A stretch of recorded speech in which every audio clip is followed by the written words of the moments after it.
आज हम भारत की उस संगठित शक्ति के बारे में बात करेंगे जो देश का सबसे निडर, निर्भीक और इंटेलिजेंट वर्ग माना जाता है। ऐसा वर्ग जिसके खिलाफ कुछ गलत करने से पहले हमारे देश के नेता, पुलिसकर्मियों और अन्य ताकतवर लोगों की रूह कांप जाती है। ऐसा वर्ग जिसने देश की आजादी में सर्वाधिक योगदान दिया। अगर आप आजादी से पहले काम करने वाले क्रांतिकारियों की सूची देखेंगे तो उसमें सर्वाधिक यही वर्ग मिलेगा। अगर आप उस समय देश के लिए काम करने वालों की सूची, जनता को आंदोलन से जोड़ने वालों की सूची, अगस्त क्रांति में जुड़कर अंग्रेजों भारत छोड़ो का नारा देने वालों की सूची देखेंगे तो सर्वाधिक लोग मिलेंगे काले कोट वाले। ये वो डबल ग्रेजुएट लोग हैं जो ग्रेजुएशन करने के बाद फिर से लॉ की डिग्री के रूप में ग्रेजुएशन करते हैं। यही डबल ग्रेजुएट लोग सर्वाधिक संकट में हैं। आपको सुनकर आश्चर्य होगा कि इस वर्ग में कुछ 5% स्थापित लोगों को छोड़ दें तो 95% जो वकील हैं उनके सामने कई सारे संकट मौजूद हैं। ये वो पढ़ा लिखा वर्ग है जो दुनिया को रास्ता दिखा सकता है, देश को रास्ता दिखा सकता है, शहर, गांव और अन्य नागरिकों यानी मालिकों को रास्ता दिखा सकता है।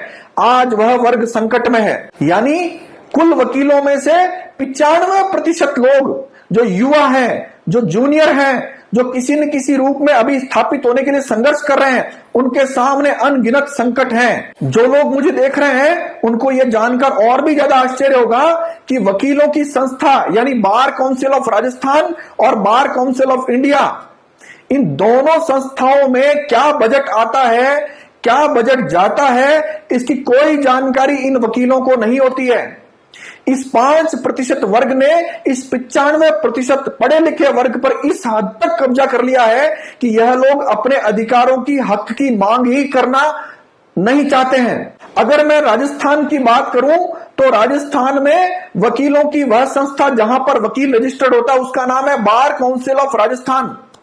बार काउंसिल ऑफ राजस्थान के पास सैकड़ों करोड़ रुपया वकीलों का जमा है। यानी जो वकीलों का पैसा था वो वकीलों ने बार काउंसिल ऑफ राजस्थान में टिकट के माध्यम से, फीस के माध्यम से और अन्य माध्यमों से जमा कराया।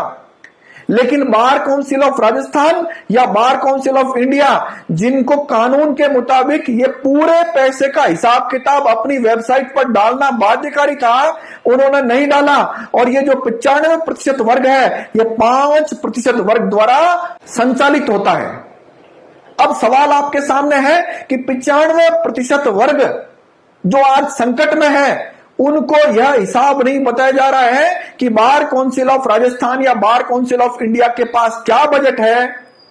धारा 4 सूचना का अधिकार अधिनियम 2005 स्पष्ट रूप से कहती है कि बार काउंसिल ऑफ राजस्थान और बार काउंसिल ऑफ इंडिया को बहुत सारी सूचनाएं, हिसाब किताब सब कुछ अपनी वेबसाइट पर डालना था।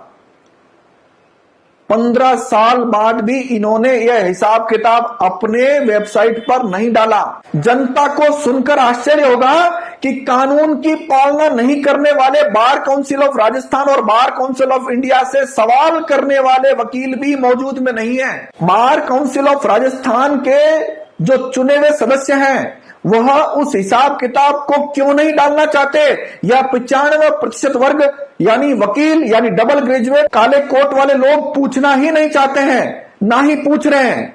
कानून की पालना नहीं करने वाला बार काउंसिल ऑफ राजस्थान और कानून की पालना नहीं करने वाला बार काउंसिल ऑफ इंडिया कुछ ताकतवर लोगों द्वारा संचालित किया जाता है। वकील वह वर्ग है जो राजस्थान में 8 करोड़ की आबादी में मात्र 1 लाख वकील है। यानी 800 लोगों पर मात्र 1 वकील है। मैं दावे और जिम्मेदारी से कहता हूं कि जिसके पास सच्चे मित्र के रूप में एक वकील मौजूद है उसके जीवन में आने वाले संकटों की संख्या में कमी हो जाएगी।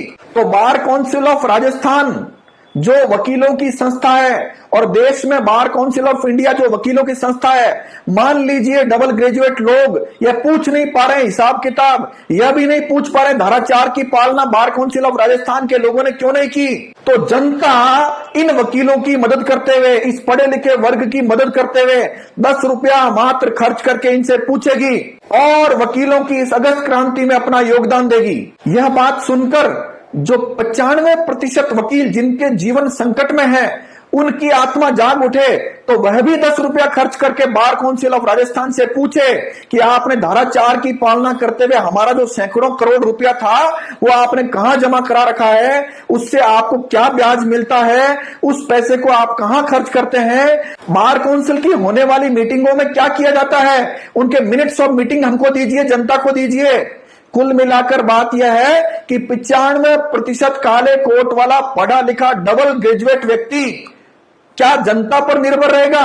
फिर भी मैं कहता हूं जनता आपका साथ देगी और बार काउंसिल ऑफ राजस्थान का पूरा हिसाब किताब आपके सामने लाएगी। इस वकीलों की अगस्त क्रांति में योगदान निभाएगी।